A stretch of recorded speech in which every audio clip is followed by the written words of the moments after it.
Hello everyone, welcome to the videos on the tenses series.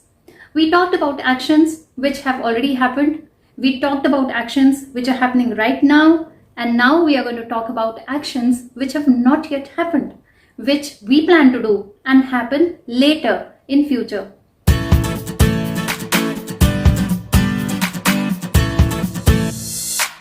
So starting with the future tense series, let's start with simple future today. And today I'm going to explain how to form simple future tense, when to use simple future tense, and what other variations can we do when we talk about expressing an activity in future. So let's start with the session right away.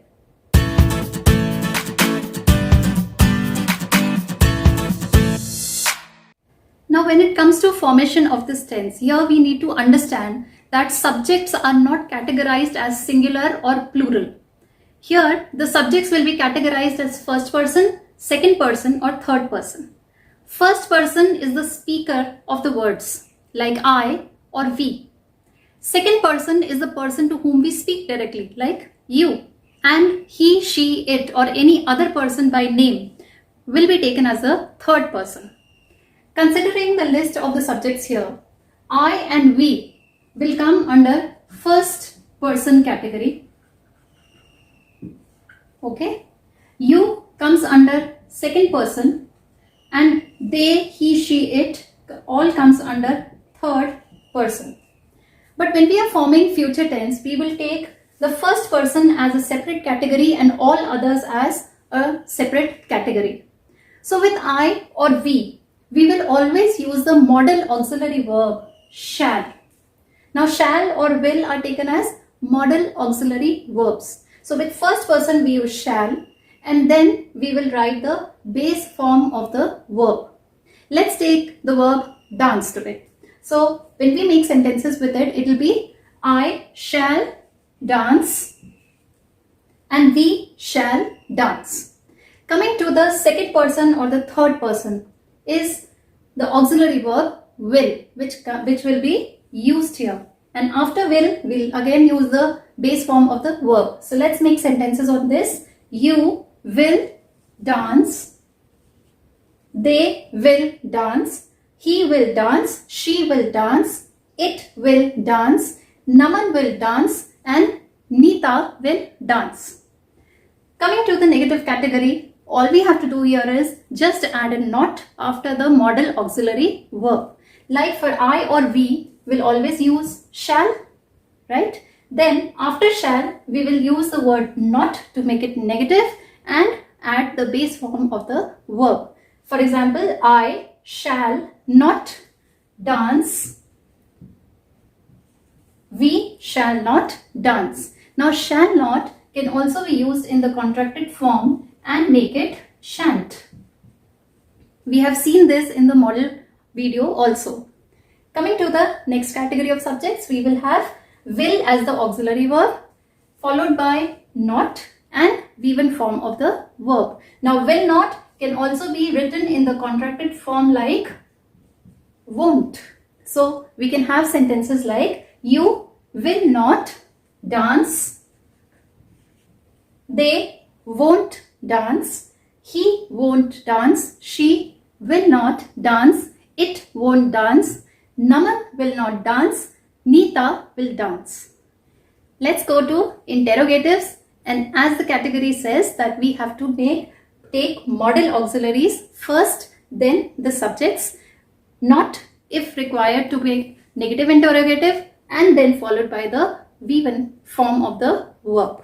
So let's start. Shall will be with I and we. So shall I not, in case I'm making a negative question. So it will be shall I not dance and a question mark. Shall we dance? Whenever we are forming interrogatives with first person, we can never use will in the interrogative sentences for first person. Let's go to the next category. Will can be used with all these subjects. Let's start. Will you dance? Will they not dance? Will he dance? Will she dance? Will it not dance? Will Naman not dance? Will Nita dance. Now, when we talk about will or shall, it is not necessary that I or we will always take shall, not will. And these subjects will always take will and not shall. Now, will or shall are interchangeable with the subjects, but those situations are little different. That depends on how you are forming your sentence and with what mood. Like if it's a promise, or if it's a determination, or if it's a future plan, if it's a wish, anything under different situations, the sentence formation will be little different. We'll discuss that in the later part of the video. Let's first go to when to use this tense.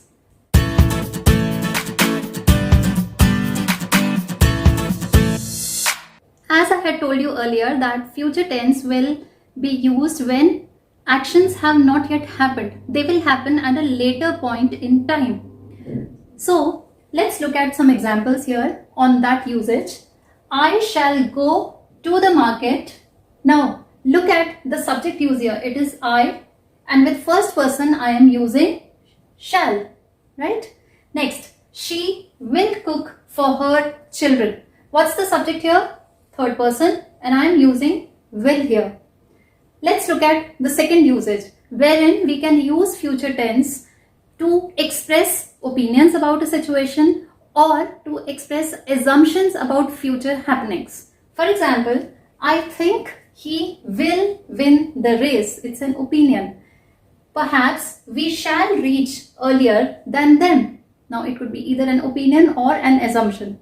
In all these examples, you can just observe the subject with which I am using the modal auxiliary verb. Now it is not necessary that I will always take shall and second or third person will always take will. There can be reversal of these combinations also.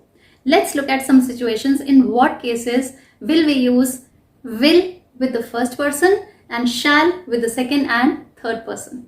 Now in situations expressing promise, intention or determination, with the first person we can use will. Let's see how the sentences have been made. I will wait for you near Lal Chowk. Now this sentence sounds like a promise. Therefore I can use will here.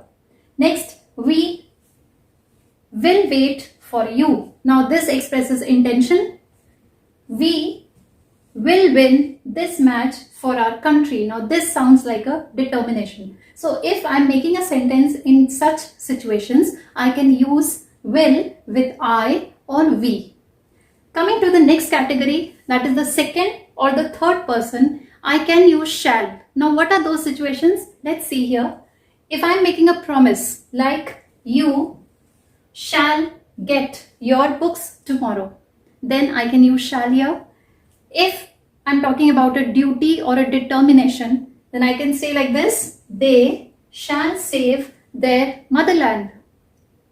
If it sounds like a threat or a warning, like he shall pay a heavy price for this misbehavior, then also I can use like this. Or if I'm giving a command to somebody, in that situation also I can change the auxiliary verb to shall, and then it can sound something like this. You shall reach school before the first bell every day.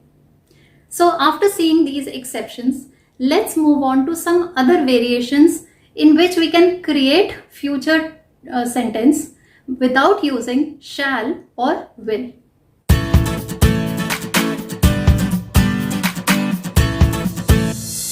One of the ways to talk about future without expressing it in future tense is to use simple present tense. We use simple present tense for situations where we have planned something in the future and those plans are not likely to change. And generally, this tense is used when we are talking about journeys from one place to another. For example, we fly to Toronto on Sunday. It's a plan which is not going to change, and here I am also expressing about a journey to happen. Next, we leave home at 6, reach the stadium at 7 and begin practice when the coach arrives. Now here you can see there are 4 verbs and all the 4 are in simple present tense. Next, we can also use going to. But here we have to use the auxiliary verb form of be, then going to, and then V1 as the verb in base form. First, let's understand what is the difference between using going to and will. When we use going to, it means that we are talking about planned actions already planned right now, which are going to happen in future. Here, and we are also talking about informal conversations. So by informal, I mean the talks which we have between friends or between parents and children or between our relatives, where no formal situation is there. But we use will for unplanned activities. Suppose you plan at the very moment that you decide to do something in future, then that doesn't become a planned action. Then in that case you can use the word will to express that desire. And will is generally used for formal conversation or formal talks. For example, the social gatherings, the meetings, the business collaborations, the business communication, where all the formal situation is there. In such cases, we will use will. Now let's look at some examples here.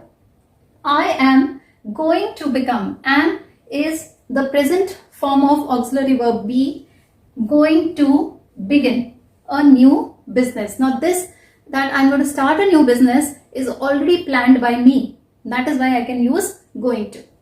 Teacher is going to punish the defaulters. Now again, is the present auxiliary form of be. Now look at this conversation here between John and Joe. Where is John going? John says, I am going to get some coffee, which means John has already made up his mind that he'll go and get some coffee. It is planned for him. The moment Joe listens to this, what is his answer? Okay, I will also join you. Now, why do you think Joe must have used will instead of going to? Because Joe had not planned to drink coffee. He decided to drink coffee there and then on listening to John's statement. So by this example, you can know how to contrast between going to and will. Now let's look at some more variations for this tense. Planned actions or future actions can also be expressed by using present continuous tense. Like, we are leaving at the end of the week. I hope you haven't forgotten present continuous tense, where we use is MR and verb with ing after the subject. Next, the Minister of Education is visiting the university tomorrow. I am going for a walk. Are you coming? Now verbs like go or come can also be expressed without giving any time reference. Let's go to the next variation, where we can use is, am, are, then to, and the base form of the verb. All these variations will be used for planned future activities only. Let's look at this example now. The old bridge is to reopen for traffic on Monday. Or we can also express like is, am, are, then about to, and the first form of the verb. Then it will be something like this. The train is about to leave. So we have all these choices to express future tense without using will or shall. And by bringing on the variations in your written or in your spoken English, you can beautify your sentences in a lot more possible ways. Here we come to the end of today's session, and today you must have learned that to express anything in future, you need not just require will or shall, but you have various other choices like using simple present or present continuous, or using going to or about to or only to, and such things which with the help of which you can add a sparkle to your written and speaking skills. But whenever you are in doubt whether to use shall or will, it's always better to stick to will. With this tip, I will close my video today, and in my next video I will come with future continuous tense. Wait for my video, but take good care of yourself. and be happy. Thank you very much and goodbye.